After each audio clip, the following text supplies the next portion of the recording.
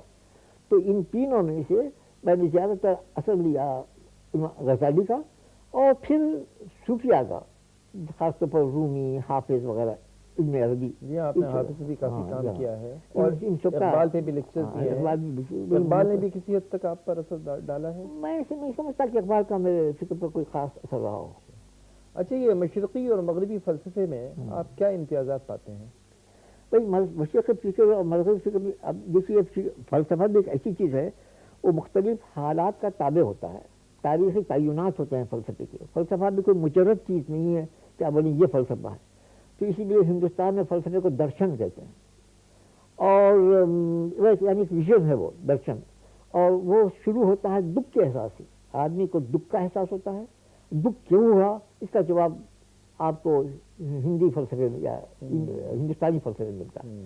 مغربی فلسفہ اگر آپ جائیں یونان میں تو سوال پیدا ہوتا ہے حیرت سے. حیرت ہوتی ہے آدمی کو، کائنات کو دیکھ کر اس کو حیرت ہوتی ہے، کیا ہے وہ کیا ہے، سوالات پیدا ہوتے ہیں، حیرت ہی حیرت ہے. تو افلاطون کا فلسفہ حیرت سے پیدا ہوتا ہے. جب زمانے جدید میں آتے ہیں تو حیرت بھی کا بھی وہ مقام نہیں ہے، اور نہ دکھ کا مقام ہے، بلکہ یہاں سوال پیدا، شک پیدا ہوتا ہے. آدمی کو ہر چیز میں شک پیدا ہو جاتا ہے. چنانچہ جدید فلسفے کی ابتدا شک سے ہوتی ہے. ڈیکارٹ کہتا ہے کہ پہلے تو ہم کو چاہیے اگر یقین حاصل کرے تو سب پہ شک کرے. جب کسی سے کون سی چیز ہے جس پر ہم شک نہیں کر سکتے، وہ خود اپنی ذات ہے.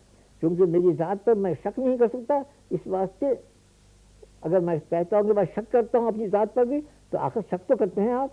تو شک کا کرنا بھی ایک یقین کی طرف لے جاتا ہے. تو کہیں شک سے شروع ہوتا ہے فلسفہ، کہیں حیرت سے شروع ہوتا ہے، کہیں دکھ کے احساس سے شروع ہوتا ہے. اس طرح فلسفے کی بھی الگ الگ راہیں ہیں. اچھا، اسلامی فلسفے کی آپ کی نظر میں کیا خصوصیات ہیں؟ اسلامی فلسفے کا حکما کا فلسفہ مراد نہیں، فارابی، ابن سینا وغیرہ. تو انہوں نے ارسطو کی ایک نئی تعبیر کرنے کی کوشش کی. ان کا بیسس، بنیاد تو ارسطو کی فکر ہے. اور یہ عجیب بات ہے کہ ارسطو کی فکر کی کو بنیاد عیسائی فکر نے بھی بنایا. عیسائی الہیات یا تھیولوجی کی فکر بھی ارسطو سے ماخوذ ہے. چنانچہ کسی نے کہا ہے کہ سینٹ تھامس کے مطابق عیسائیت تو بڑے متکلم ہے، ہی بیپٹائزڈ ایرسٹاٹل. تو یہ ایک فکر ہے. لیکن یہ فکر جو ہے اتنی وسیع نہیں ہے جتنے کہ صوفیہ کی فکر ہے. صوفیہ نے بہت کچھ اثرات قبول کیے ہیں، جیسے ابن عربی وغیرہ، لیکن ان کے پاس بہت ایک جاندار فکر ملتی ہے. اور یہ حالت ابن سینا وغیرہ کے پاس ملتی ہے نہیں کہ انہوں نے کچھ نئی باتیں نہیں کی. بالکل غلط ہے یہ کہنا کہ وہ بالکل خوشچین تھے مغربی فکر، ارسطو کی فکر سے. انہوں نے بھی بہت سی نئی باتیں کی ہیں. چنانچہ واجب الوجود کا تصور اور ممکن الوجود کا تصور ہم کو فارابی اور ابن سینا میں ملتا ہے، جو بالکل نئی چیز ہے. آپ نے ایک بار الہ آبادی کے تو مشہور شعر سنے ہیں کہ صدیوں فلاسفہ کی چناؤ چنی رہی، لیکن خدا کی بات جہاں تھی وہیں رہی، اور فلسفی کو بحث کے اندر خدا ملتا نہیں، دور کو سلجھا رہا ہے اور سرا ملتا نہیں. آپ مذہب کے تعلق سے بتائیں کہ فلسفہ کس حد تک مفید ہے یا کس حد تک روشنی ڈال سکتا ہے؟ بھائی فلسفہ، میں سمجھتا ہوں بہت کچھ فلسفے سے آدمی میں گہرائی پیدا ہوتی ہے اور اس میں تنقیدی صلاحیت پیدا ہوتی ہے. فلسفے کو میں اکثر یہ کہتا ہوں کہ فلسفہ کیا ہے، جرأت اختلاف کا نام ہے. اور ہر چیز کو آپ منمانے قبول نہیں کر لیتے، بلکہ سوال کرتے ہیں کہ ہے کیا یہ. تو مذہب کا انکار یا نفی یا اثبات فلسفے کا کام نہیں ہے، بلکہ وہ جستجو ہے. فلسفہ اصل میں جستجو کا نام ہے. کوئی سولوشن ایسا نہیں ہوتا آپ کے پاس جس کو آپ آخری سمجھے. فلسفہ کوئی حد سے آخر دینے کا دعوے دار نہیں ہوتا. تو اس قسم کا جو ادعائیت اور ڈگمیٹزم ہے، اس کے خلاف جہاد ہے سمجھے فلسفہ. کانٹ نے بہت اچھی بات کہی تھی. اس نے کہا کہ زمانے میں عیسائیوں نے بھی کہا تھا کہ فلسفہ جو ہے ایک باندھی ہے، ہینڈ میڈ ہے تھیولوجی کی. اس نے کہا فلسفے کو تھیولوجی کی ہینڈ میڈ یا لونی ہونے میں کوئی آڑ نہیں ہونا چاہیے، لیکن سوال ہے کہ وہ چراغ لے کر آگے جائے گی یا پیچھے شہزادی کا دامن پکڑے رہے گی. اچھا، آپ کو یاد ہے کہ ابھی 15 روز قبل فرانس کے ایک بہت مشہور فلسفی پروفیسر ژان پول دروہ تشریف لائے تھے. میں نے ان سے سوال پوچھا تھا کہ سائنس کی یہ جو بے پناہ ترقی ہے، اس نے کس حد تک فلسفے پر اثر ڈالا ہے. تو انہوں نے یہ فرمایا کہ میں نے تو اس پر ایک بہت بسیط مقالہ لکھا ہے جو شاید بھجوائیں گے. میں آپ سے یہ جاننا چاہتا ہوں کہ سائنس اور فلسفے کی حدیں اب کیا آپ کے خیال میں ملتی ہوئی دکھائی دیتی ہیں یا علیحدہ ہو رہی ہیں؟ بھئی ہمارے سائنس کا بھی دو تصورات ہیں.